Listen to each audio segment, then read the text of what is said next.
प्रथमे सांबादिक बंधुसक धन्यवादेरे मैं आरम्भ करिछु।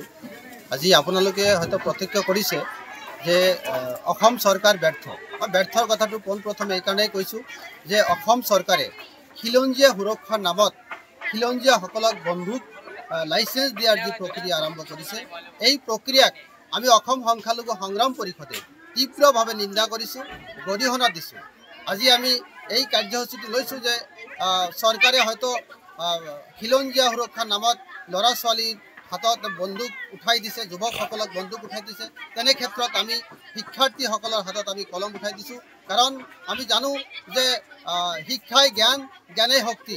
এইটো আপোনালোকে হয়তো জানে যে a sword is mightier than a pen is mightier than a sword. গতিকে এটা তৰোৱাল কেতিয়াও কলমত কৰি ডাঙৰ হ'ব নোৱাৰে, ঠিক এটা আৰ্মছ কেতিয়াও কলমত কৰি ডাঙৰ হ'ব নোৱাৰে। আৰু আৰ্মছে কেতিয়াও দেশত শান্তি সমৃদ্ধি আৰু ভাতৃত্বৰ এনাজৰী অটুট ৰাখিব নোৱাৰে। ভাতৃত্ব অটুট ৰাখিবলৈ হ'লে একমাত্ৰ কলমৰ প্ৰয়োজন।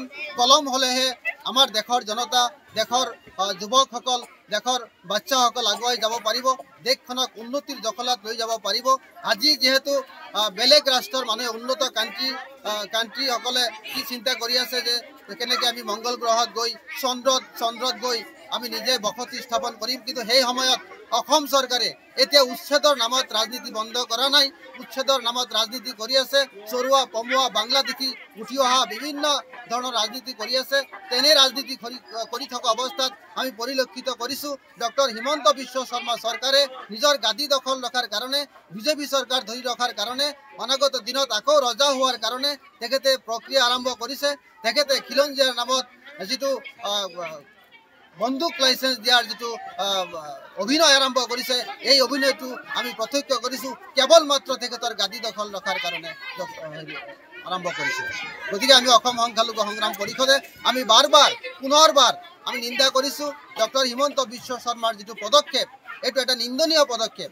আচলতে যি সময়ত ল'ৰা ছোৱালীৰ হাতত কলম উঠাই দিব লাগিছিল দেশখনত আগুৱাই লৈ যোৱাৰ কাৰণে, এই কলমেৰে যুঁজিলে যে দেশখন এটা শান্তি বিৰাজময় হ'ব, এইটো নেভাবি ডক্টৰ হিমন্ত বিশ্ব শৰ্মাৰ যিটো ফ'ৰ্চ বাহিনী, পুলিচ বাহিনী, গৃহ বিভাগ সম্পূৰ্ণৰূপে ব্যৰ্থ বুলি আমি অনুমান কৰিছোঁ। ব্যৰ্থ নহ'লে খিলঞ্জিয়াৰ সুৰক্ষা দিবলৈ হ'লে বহুত পুলিচ বাহিনী আছে, মিলিটাৰী আছে, ফ'ৰ্চ আছে, নিজেই গৃহমন্ত্ৰী আছে, তেতিয়াহ'লে খিলঞ্জিয়াসকলৰ হাতত কিয় বন্দুক তুলি দিবলগীয়া হৈছে? প্ৰথমতে আমাৰ এইখন অনুষ্ঠানত আপোনালোকে সাংবাদিক বন্ধুসকলে যি কষ্ট কৰি আহিছে তাৰ কাৰণে মই প্ৰথমে ধন্যবাদ জনাইছোঁ। লগতে আমাৰ ডক্টৰ হিমন্ত বিশ্ব শৰ্মা ডাঙৰীয়া তেওঁ এজন মুখ্যমন্ত্ৰীৰ নামত পগলা হৈছে বুলি মোৰ এটা অনুমান হয়। এইকাৰণেই যি সময়ত আপোনাৰ ছাত্ৰ ছাত্ৰীসকলক, যুৱক বন্ধুসকলক শিক্ষাৰে শিক্ষিত কৰি, উন্নত মানৰ শিক্ষাৰে শিক্ষিত কৰি দেশখন আগুৱাই লৈ যাব লাগে, সেই ক্ষেত্ৰত তেখেতে সেই পদক্ষেপ নলয় বন্দুক বাৰুদ খিলঞ্জীয়াসকলক দি আছে। ইয়াৰ জৰিয়তে মই ভাবোঁ আমাৰ ডক্টৰ হিমন্ত বিশ্ব শৰ্মা ডাঙৰীয়া দেউলীয়া হৈছে বুলি মোৰ অনুমান হৈছে। এইকাৰণেই অহা 26ৰ নিৰ্বাচনত তেখেতৰ যিটো গাদীৰ ৰক্ষাৰ কাৰণে ৰক্ষা কৰিব নোৱাৰে, এইকাৰণে তেওঁ আবুল তাবুল বকি আবুল তাবুল কামত ব্যস্ত হৈছে বুলি মোৰ অনুমান হয়।